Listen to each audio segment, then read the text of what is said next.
It's too much because you're likely going to come across the way the things are seeded. If your placings would definitely reflect, because yes, I beg your pardon, Yemi, to buttress your point, why would two Angolan teams who are the top teams in this competition be in the same group?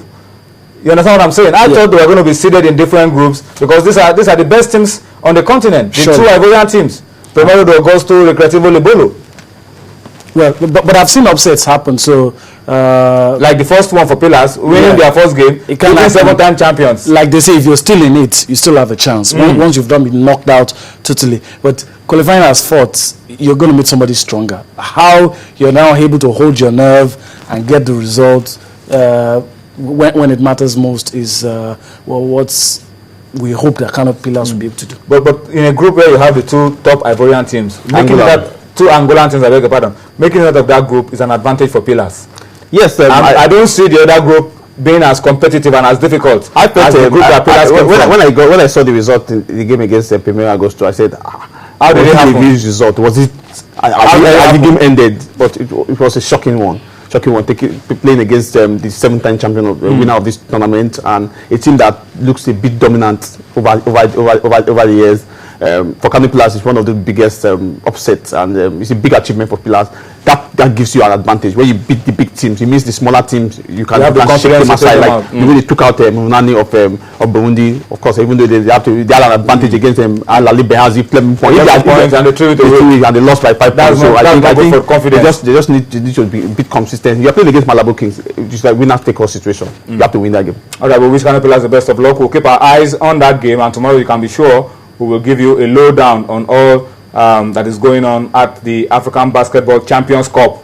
Kano Pillars flying the flag for Nigeria. But let's come back home very quickly before we go on a break. Yemi, wrestling. Bayelsa is the home of wrestling. Daniel Igali, Olympic gold medalist, has made Bayelsa like the adopted home ground of wrestling in Nigeria, and is getting support from the state government. Siriake Dickson, the governor, is the Siriake Dickson National Wrestling Championship in Yenegua starting tomorrow. Over 400 wrestlers from all across Nigeria. 20 states. 8 private clubs will be involved as well, with one mission in their mind to topple Bayelsa State, show that other states too know what it is, can do wrestling. And it's important because the athletes that will take part in the Commonwealth Games, this event will have a bearing on it. So the selection is a qualifier, more or less like a yardstick, a qualifier. If you do well here, it will give you a very good chance of making it. And of course,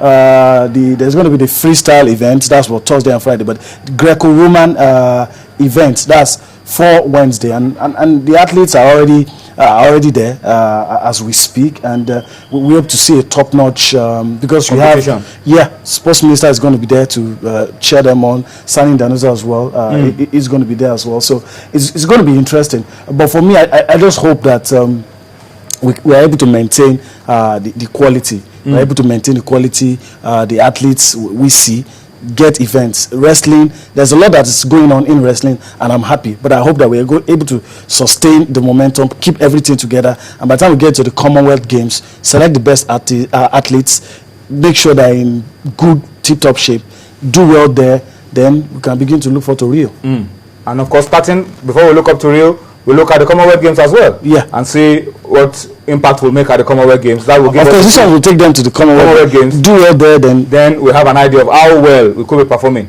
at the Olympic Games in 2014. You know, there are plans to take out wrestling, but those plans have now fallen by the wayside. So wrestling will still be there, and we hope that the Olympic gold medalist Daniel Igali is able to reproduce and produce for Nigeria a lot more Igalis who will go to the Olympic Games this time. Fight for Nigeria, win medals for Nigeria. We need to go on a quick break. When we return from the break, we will update you with what is going on at the FIFA Club World Cup.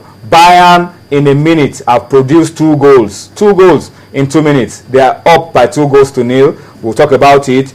There will be games tomorrow as well in the FIFA Club World Cup. We will also update you with the Capital One Cup going on in England. We'll give you all the lowdown on sports tonight.